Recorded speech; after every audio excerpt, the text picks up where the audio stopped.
चलिए हम हमारा आज का प्रॉब्लम देखते हैं। आज का जो हमारा प्रॉब्लम है वो है 2108 find first palindromic string in the अरे।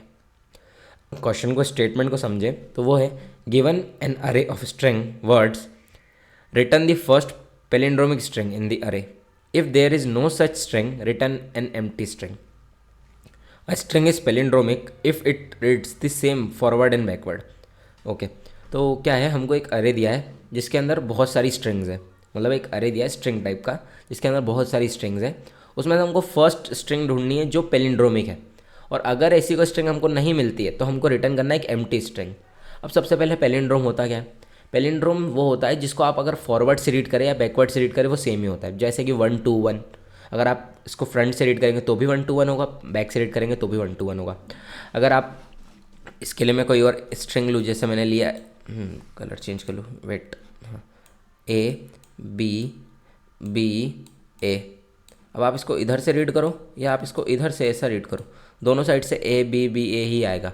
तो ऐसी स्ट्रिंग जो दोनों साइड से रीड करने में सिमिलर हो उनको अपन पैलिंड्रोमिक स्ट्रिंग बोलते हैं। तो हमें करना कुछ ऐसा है कि इस अरे में से फर्स्ट पैलिंड्रोमिक स्ट्रिंग फाइंड करना। तो I think as a beginner हो या कोई एडवांस लेवल की, तो बेसिक अप्रोच सबको ये लग रही होगी कि फर्स्ट इटरेशन स्टार्ट करते हैं, एक स्ट्रिंग उठाते हैं, उसको चेक करेंगे कि वो पैलिंड्रोम है कि नहीं। अगर पैलिंड्रोम है तो सीधे रिटर्न कर देंगे, और नहीं है तो लूप को कैरी ऑन करेंगे, सेकंड स्ट्रिंग पे चले जाएंगे। देन इसको उठाएंगे, इसको चेक करेंगे, अगर है तो ठीक है रिटर्न, और अगर नहीं है तो then again back to the third string. Then ऐसे ही थर्ड वाली स्ट्रिंग को उठाएंगे, उसको भी चेक करेंगे, अगर है तो ठीक है, वरना वही वाला सेम सिनेरियो लास्ट तक करेंगे। जब भी फर्स्ट स्ट्रिंग मिल जाएगी तो वैसे ही वो रिटर्न हो जाएगा, तो उसको आगे चेक भी नहीं करना पड़ेगा। तो आई थिंक अभी हम इसको और डीप में एक्सप्लेन करूँगा मैं, तो आप चिंता नहीं कीजिएगा इसको देख के कि समझ नहीं आया वगैरह।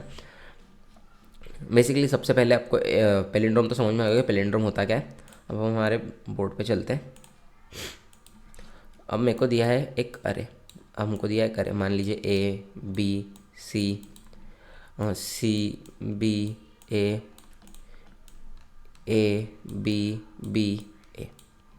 ऐसा कुछ करना है।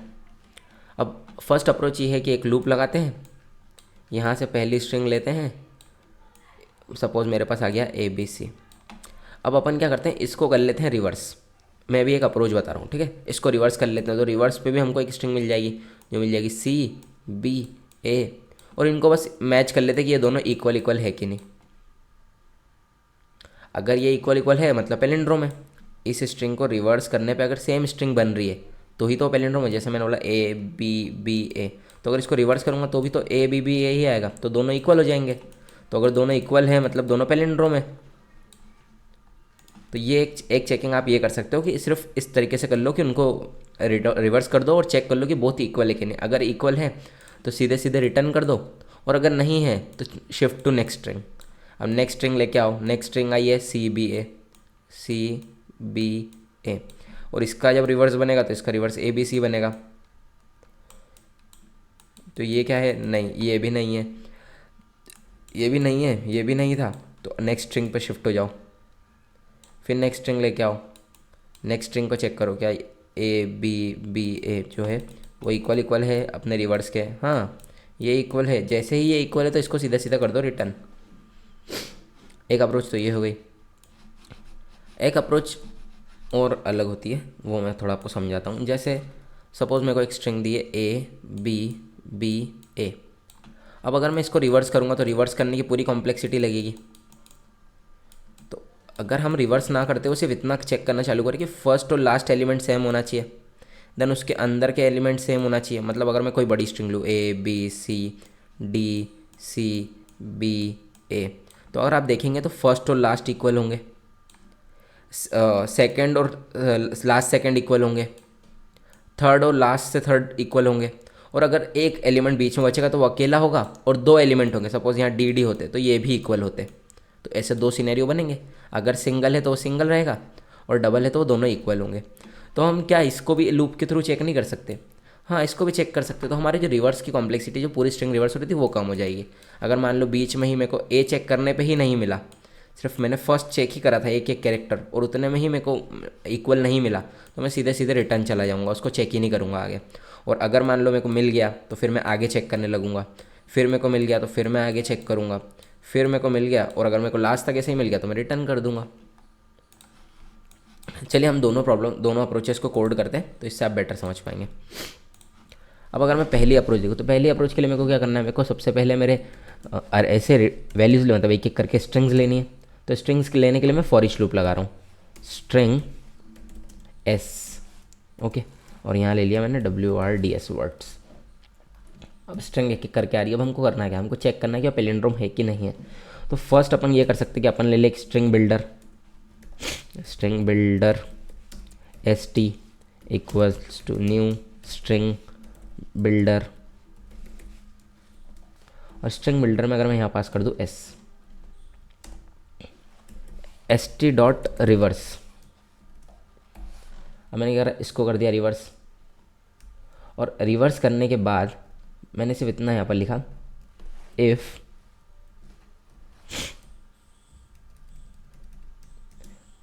S dot equals ST dot reverse dot to string, इसको भी स्ट्रिंग में कन्वर्ट कर लिया ताकि हम दोनों को कंपेयर कर पाएँ।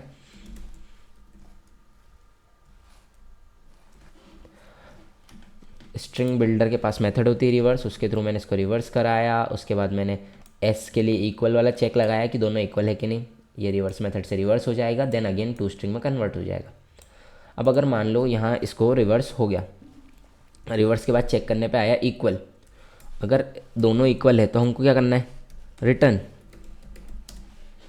S, और अगर ऐसा नहीं है तो हमको क्या करना है, इस लूप के बाहर कोई भी स्ट्रिंग जब नहीं मिली तो रिटर्न आप न्यू स्ट्रिंग लिख दीजिए बस। और आप डबल कोड से भी रिटर्न कर सकते हैं, सिर्फ एम्प्टी डबल कोड बना दीजिए, उससे भी सेम ही होगा।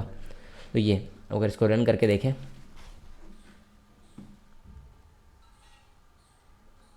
हाँ सही वर्क करा, परफेक्ट। अगर इसको सबमिट करके देखें,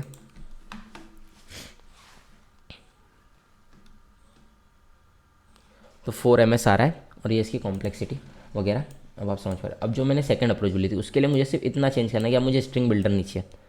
अब मैंने क्या करा, एक मेथड ही बना ली सपोज, मेथड भी बना सकते हैं और वहाँ पर भी आप लिख सकते हैं। मैंने लिखा public Boolean check string.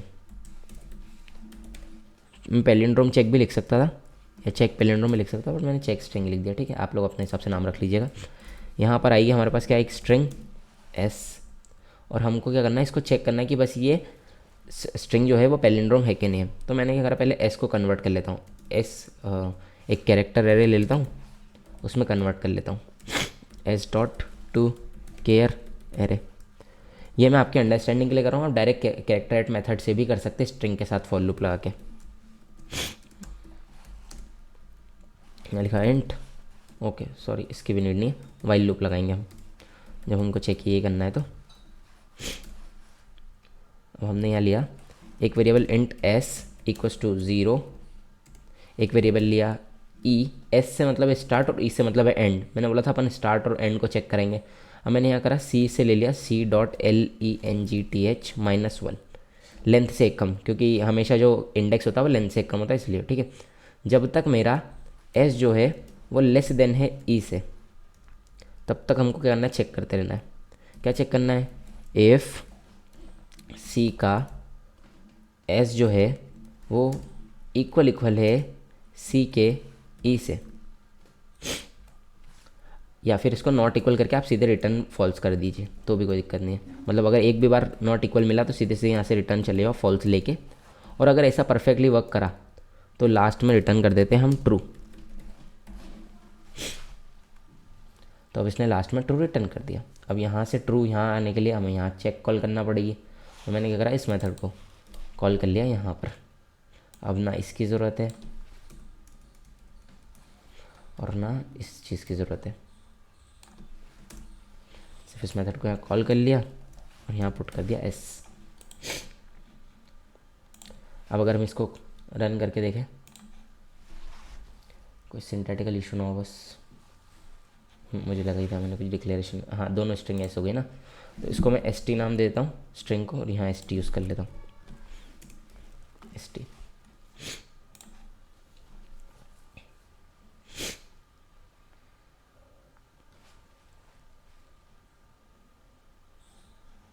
Okay, एक मिस्टेक है अपनी जो मैं समझ गया हूँ। अपन ने यहाँ एस को आगे नहीं बढ़ाया और ई को माइनस माइनस नहीं करा। ये अपना एस आगे इंक्रीमेंट नहीं करेगा तो वो चेक कैसे करेगा? मान लो एक बार एक पर्टिकुलर इंडेक्स जो है वो करेक्ट वर्क कर चुके, तो अपने को नेक्स्ट इंडेक्स पे चेक करना, तो उसके लिए एस को इंक्रीमेंट और ई को इंक्रीमेंट करना पड़ेगा। अगर मैं आपको इसको थोड़ा सा समझाऊँ तो ऐसा कहने का मतलब है, जैसे अगर मेरा एस अभी यहाँ है और ई अभी यहाँ है, तो इनको चेक करने के बाद एस को आगे की तरफ मूव करना है, तो एस को आगे मूव करने के लिए प्लस प्लस करना पड़ेगा और ई को पीछे की तरफ मूव करने के लिए माइनस माइनस करना पड़ेगा। तो वो स्टेप की वजह से यहाँ एरर आ रही थी, ठीक है ना, तो टाइम लिमिट एक्सीड आ रही थी।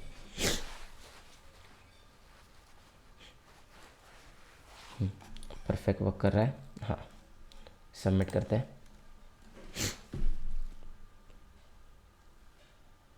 3ms ये भी ठीक है। आई थिंक आप दोनों अप्रोच समझ पाए होंगे। अगर आपको सीरीज़ अच्छी लग रही हो तो आप इस वीडियो को लाइक करें, चैनल को सब्सक्राइब करें, और अगर आप इस टाइप की और वीडियो चाहते हो तो आप उसके लिए कमेंट कर सकते हैं कोई प्रेफर्ड टॉपिक के लिए, अगर आप चाहते हो तो। वीडियो को देखने के लिए थैंक यू।